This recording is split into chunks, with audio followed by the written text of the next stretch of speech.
Oke, di sini saya mewakili karena saya juga bergerak dalam bidang bisnis franchise juga F&B gitu ya. Dan yang pasti ketika kita memutuskan untuk melakukan kerjasama franchise itu kan yang pasti ini perlu banget nih dasarnya adalah kita memahami betul bisnis franchise itu seperti apa gitu. Selain modal, lokasi yang dipersiapkan, tetapi perlu diingat juga dan juga perlu diperhatikan bagaimana mencari modal, keuntungan dan juga resikonya juga harus sudah dipersiapkan dengan matang supaya tidak ada permasalahan.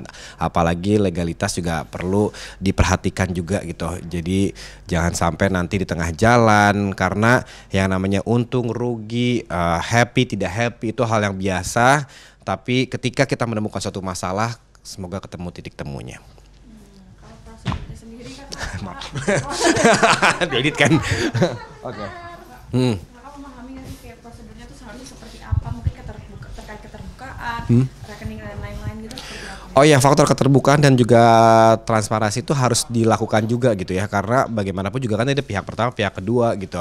Apalagi melakukan franchise itu kan sebenarnya banyak banget sistemnya. Ada sistem kemitraan, ada yang memang keuntungan juga bisa dibagi, ada yang memang beli full di awal, tapi kita tidak membicarakan soal omset dan segala macamnya gitu. Jadi itu tuh perlu sangat diperhatikan sekali gitu. Jangan sampai apa yang kita keluarkan ya kita pasti maunya juga apa yang kita keluarkan itu yang kita dapat, apalagi orang-orang para pelaku bisnis kan yang pasti mengharapkan selain love tapi juga mereka ingin mendapatkan cuan yang baik gitu.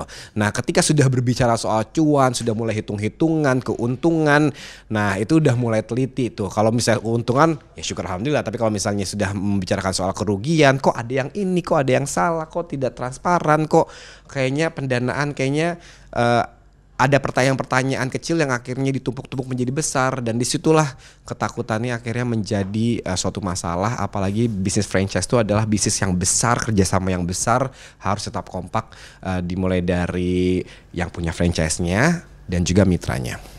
Nah kakak, kalau sekarang lagi rame soal kasus artis yang sedang terkait bisnis franchise, lalu terlibat saling lapor karena ada ketidakterbukaan dalam rekening-rekening tersebut. Mungkin seharusnya mereka seperti apa? Aduh, kalau misalnya sudah masuk ke ranah saling lapor ya, itu adalah udah step yang pastinya aku yakin mereka sudah melakukan musyawarah terlebih dahulu gitu. Mereka sudah melakukan mediasi terlebih dahulu, mungkin nggak ketemu titik tengahnya atau mungkin tidak tersampaikan dengan baik atau tidak terselesaikan dengan baik sampai akhirnya ada yang namanya saling lapor, yaitu sangat disayangkan sekali gitu. Kenapa akhirnya terjadi seperti itu? Ya apapun itu ya, terkadang yang namanya bisnis itu masalah itu pasti ada kecil atau besarnya, tapi yang jelas ya semoga ada teman-teman artis yang mungkin lagi merasakan permasalahan seperti ini, semoga bisa terselesaikan dengan baik lah gitu, karena ini sudah di dapurnya masing-masing. Saya nggak mau ikut campur ya, semoga ketemu titik terangnya lah dari kedua belah pihak.